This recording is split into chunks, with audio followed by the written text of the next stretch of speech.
I think we were there. Gosh, this was probably around 2001. Big fire down there. I think it was there. Well, they had a pretty good size one here a few months back. They had one there south of But I worked in New Mexico, 2000 to 2002. There was just tons of fires everywhere in New Mexico all the time. Is that where you're from? Well, I was involved with those. 2002. I can't remember what's in 2002 was when the Rodeo Chess guy. Yeah, yeah. But I was still in New Mexico at the time. I came right after the Rodeo Chess guy. I came here. Hey, just attach this to you. Okay. Okay.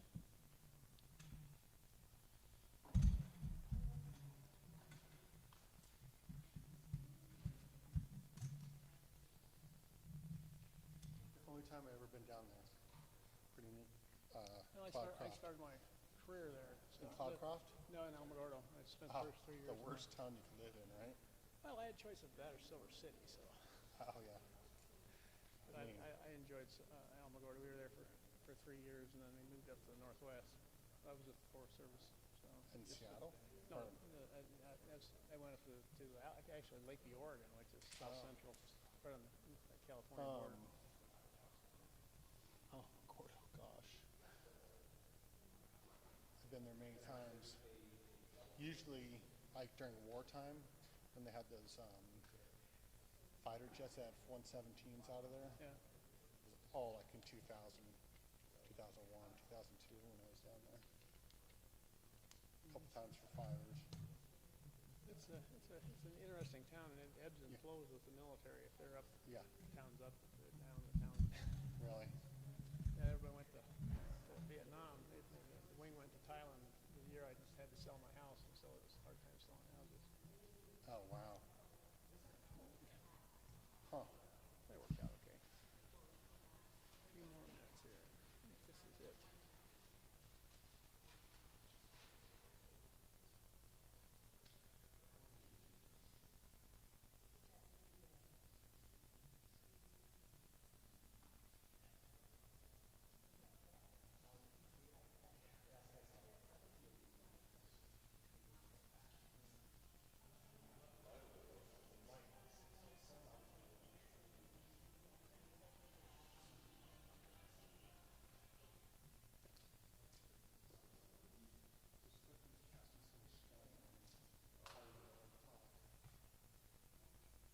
I'm surprised that there's so much shadow with the two lights.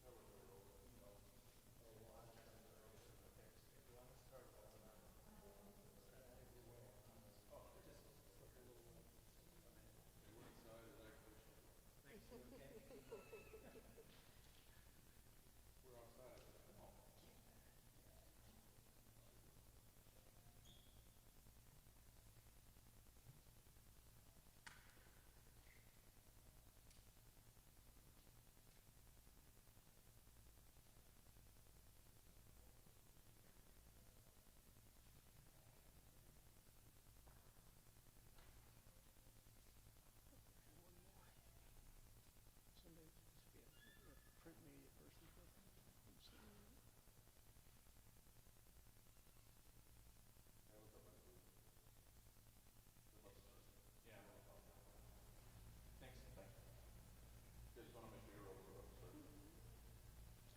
Okay, should we get started?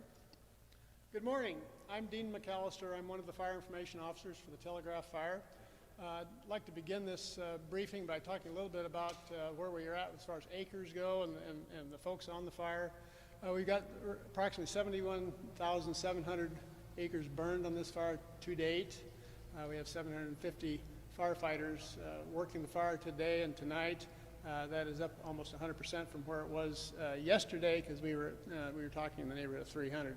So we've increased our staffing and therefore our ability to produce a firefighting effort. We had some good work done yesterday. I can point it out on the map that there's the area area down in here, which has a lot of kind of informal ranch houses and various collective buildings. We focused on this area. It's called the Battle Axe area. Focused on that yesterday. We're successful in keeping the fire away from those properties. The Boyce Thompson Arboretum was another major focus yesterday. The fire got close, but it did not get into the Arboretum property. We're very thankful for that. There was a slop over up in Pinto Creek along Highway 60. At this point in time, that is the only place the fire has actually crossed 60 to an extent. But it would affect the Pinto mine if it got over in that area. We were successfully able to stop the fire there, and then we're working on a way around the fire. This area here is where most of the fire growth happened yesterday. There was about a 10,000 acre increase in fire acreage. Most of it was in this area.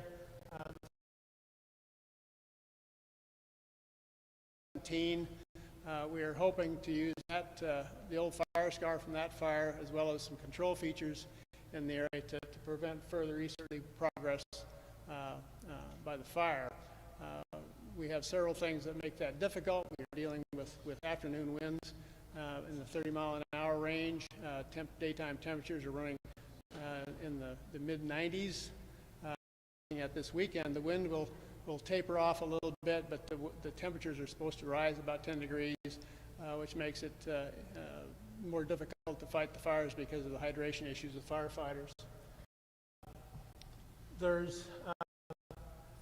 There have been numerous evacuations along the Highway 60 area. Most of them center around the area on the west side of Miami. We'd encourage folks that are dealing with that issue to contact the Gila County or Pinal County Sheriff's Department to get the latest update on the issues with that. Can I take any questions? Can you talk about the Mescal Fire? What's the distance between the two fires, and where's the level of concern, if any, that they might merge at this point? Okay, the Mescal Fire is just on the edge of the map. It is on the east side of Highway 77. It is 3 or 4 miles from 77. We are in the 8 to 9 mile range on the west side, heading towards 77. If our plans go the way we hope they will, our fire will not reach the highway, and neither will the Mescal Fire coming from the west. So we're hoping that doesn't happen, but if it does, it's because of the biggest problem with this area is what happens when it hits the Pinal Scar. The Pinal Scar was 4 years ago. There has been some fuels come back into the area. If our control features are not capable of stopping the fire, then the next step is probably Highway 77.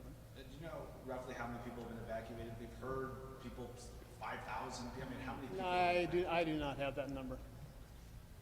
Wouldn't mind taking just a step closer to the microphones, actually. Okay. So walk me through again. So it's going to the Canal Fire. Is that, I'm trying to decipher what you're saying. Is that a good thing or a bad thing? It is a good thing. Okay. When the Canal Fire came through, it reached the conifer forest on the top of the mountain there, and so it burned the underbrush in there, and that kind of reduces the fuel for this one. We've also got several issues up there with electronic sites. There's 2 major electronic sites up there, and our goal is to keep the fire out of those electronic sites. For the Miami area and top of the world, has the concern stayed the same over the last 24 hours, or? The area, the fire has pretty well moved through the top of the world area. And the Oak Flat campground and the associated properties associated with that, it has moved past that. It's moving into the central and eastern part of Miami. We're hopeful that we can keep the fire out of Miami and also out of the Globe communities. Have you had any structures destroyed yet? There is a concern that some structures have been lost, and we're in the process of investigating that to see what the extent is. We do not have specifics on that at this time. Can you elaborate specifically on that area? We had heard a member of the state legislature perhaps lost a home southwest of Miami. What area are you hearing? Well, that would be in the top of the world area, and we have heard that concern too, and we don't have the specifics on it. We're in the process of tracking that down. And what is that process involved? We have people going out and actually doing inventory of the site and seeing what burned, what structures burned. So just to be clear, so it can't confirm or unclear officially if or how many structures? Yeah, we do not know what structures were burned, and so we're not at liberty right now to just, talk about it. Is that just the nature of the climate out there? It's just unclear exactly what has burned because of the brush in the area, or just where the houses are? Well, the kinds of folks that investigate the fires that's pretty much the sheriff's department's responsibility. It's not our firefighters that do that, and so it takes a while for them to get out there. So what is happening today? What's the game plan today, and what's the area of biggest concerns? Okay, the biggest concern today is what is happening in this part of the fire. There are folks stationed all the way around the fire, but the biggest concern is trying to, we refer to it as a catcher's mitt, with the control features that we've created and the fire scar from the Canal Fire. We're starting to prep that, and our success today and tomorrow probably will indicate how successful we'll be in keeping the fire, this side of 77. There's a lot of people watching this who live in Miami and Globe, even in real time, people tweeting, asking questions. And what's the message to them? How concerned should those folks in Miami and Globe be about this fire reaching them? Well, it's still a concern. There's a lot of fire out there. We have a lot of firefighters, staged throughout this area, and for the most part, this area is looking fairly good. So we're confident, to some degree, confident that we'll be able to keep it out of those communities. So as you've described, the areas where you've stopped it from going into the Arboretum, you've stopped it from going into Battle Axe, why is it still at 0% containment then? Containment is based on no future growth. And so while we've kept the major heads of the fire from, it's been tempered, we still have potential for fire growth out there. And so it usually takes a day or two before we're willing to start putting black line on the map saying this is controlled fire.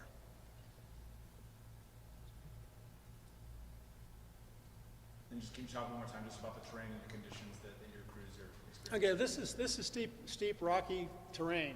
The fuels are conducive to fire. We're dealing with an underbrush composed of manzanita and scrub oak, and as you get into the higher areas, ponderosa pine. Manzanita is highly flammable. It conducts fire very well, and so we're dealing with a fuel model that it wants to receive this fire, and so our goal is to create our fire lines and keep it from, and with our burnout operations, keep it from advancing any further. Any plans to change from go orders to set orders in certain areas? I have not heard of any at this point in time. Our success along this area has kept the sets going to go, and so I'm hoping that we are successful in keeping that way through this area in here anyway. This is where we're having the greatest success. Along the 60. And that's been a focus. So how long has it been since any of this terrain has burned? Well, I'm not sure about this general area. I say that 2017 was the last major fire in the area, and that was to the east of, we're burning into it, but it's to the east of the fire currently. So there's been no prescribed burning, No. no preventive burning? Not to any great extent. Have you had any issues with people flying drones in the area? Not that I'm aware of. Yeah, the drones can be a real hazard. We have a number of aircraft working this fire. We have what they call scooper planes, which are actually going to Roosevelt Lake, picking up their water there and bringing it back to the fire. We have the heavier air tankers, and we have 3 heavy helicopters that are more spot specific on the fire. But you put one of those drones up, and it pretty much grounds all air traffic because we don't want to lose one of our aircraft. And we're pretty vocal about telling folks don't fly when we're over the fire. We have a flight restriction over the area, and we'd appreciate people honor it. How helpful is it to have a lake there and then have the slurry pickup? Well, the Roosevelt Lake is a nice source of water. There's lots of water there, and then say the scoopers can operate on it. That's one of our problems in the Southwest is having a water source like that. So we're fortunate that water source is there. It greatly enhances our ability to fight the fire. And then they're getting the slurry from Mesa. What Mesa Gateway, yeah, is where the slurry base is, and that's your larger air tankers. And slurry has there's a difference in the properties of slurry versus water. Slurry has an agent in it which retards the growth of fire. The water, of course, will dry out, and then the fuels will burn. The retardant product that's in the slurry that the heavy air tankers deliver does coat the fuel and slows the fire down. It does not put it out.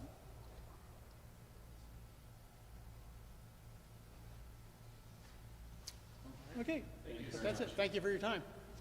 And did we get your first and last name on there? Apologies. Dean McAllister, How do you spell the last name? McAlister. And what's your position? I'm a fire information officer. With the Southwest area Type 1 2. Yeah, well, for the Telegraph Fire in the Southwest. Yeah. So where is your operations being started? Well, the team is a collection of folks from all over. I live in Tucson, but we're, we